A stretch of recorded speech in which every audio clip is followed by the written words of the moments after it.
I'm Mark NP, host of I Never Saw Such a Hot Dog, and I'm in the birthplace of the Texas Weiner, but it may not be where you think. Stick around to find out the history of my favorite hot dog.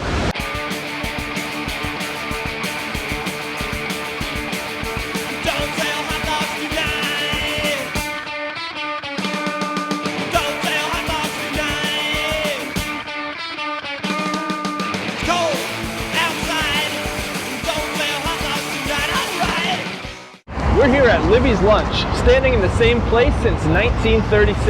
They're going to show us how they do their Texas Weiner.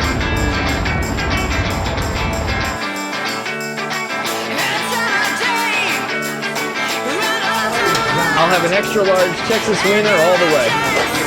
So what can you tell me about the history of Libby's Lunch? Well, I know it was established in 1936. The original name was called PATERSON Lunch, and then I believe the second owner changed the name over to Libby's Lunch because he named it after his girlfriend, who he was like madly in love with. I believe her name was Elizabeth, and they called her like Libby for short. So he changed it to Libby's Lunch, and then my father was partners with the second owner, and then at some point he bought him out. And then I remember being here from 3 years old and working since then. Can you tell me a little bit about the Texas Weiner? It was originated by a Greek who made encased sauce, which is like the Greek version of like a bolognese sauce. And then he decided like, oh, let me switch this up, add some different spices to it, and put it on top of a hot dog. So it is Greek, and I'm Greek, so it's I guess like the Greek version of our bolognese sauce / encased sauce going on a hot dog. How long have you been coming here, Tom? 4 years. What do you think about it? Well, it's great. It's not just the great food, which is remarkable, the iconic hot dogs and so on. The reason we as lawyers come here on Wednesdays is because it's just part of our routine.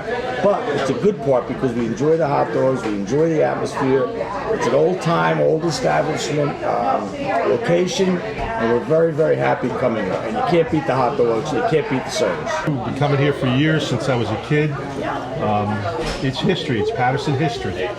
And we take a little break from our hectic days, and we try to do it so everybody knows where we're going to be on a Wednesday afternoon. Yeah, and if worse comes to worse, we jump off the falls, which is right down the street. Well, the extra large hot dogs are the best. Yeah, they are. Oh yeah, absolutely, I agree. Got to go with the extra large. It's a great place. It's a Patterson establishment. We're all Patterson guys, so we like supporting Patterson establishments. Why do they call it a Texas Weiner? Oh, hello. A Texas Weiner has nothing to do with Texas. It was actually invented in Paterson, New Jersey in 1920 by a vaguely referenced Greek gentleman. He called his chili a Texas sauce because he wanted to evoke the feeling of the American West. Texas is big and spicy, you know?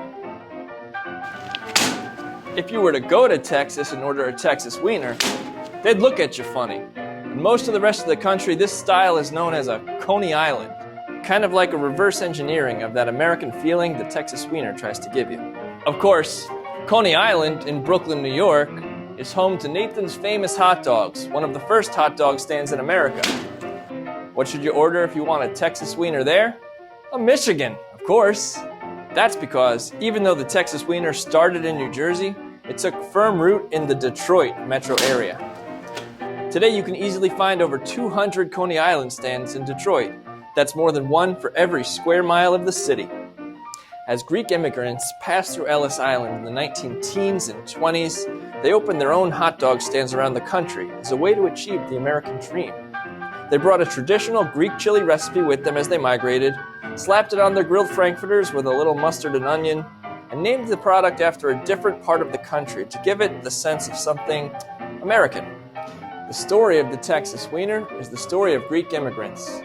Go figure. Heidi, can you tell us a little bit about the chili sauce on top of the Texas Wieners? It's actually a secret recipe, so no, I can't tell you anything about it. Oh. Yeah. Well, what can you tell us? I can tell you we make our sauce every day. We use ground beef, and the spice that we use is family recipe, and How long have you been using the recipe? we've been using our recipe since 1981. We deep fry our hot dogs, and that's why they have that nice crunchy look to them. And when you bite into them, they have that nice texture. Yeah. This is it. This is a classic Paterson, Texas Wiener. You have a frank with mustard, diced white onions, and a Greek chili sauce ladled on top.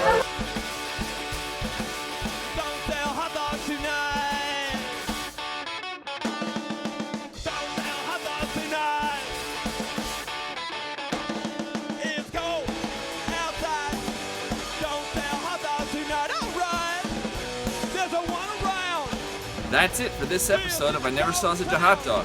Special thanks to Libby's Lunch for showing us how to do a Texas Wiener. If you enjoyed this pilot, help me out by liking and sharing it. If you want to see more, help me spread the word. Let's get this thing off the ground. I'm Mark NP, and this is I Never Saw Such a Hot Dog. Let's go outside. Don't sell hot dogs tonight.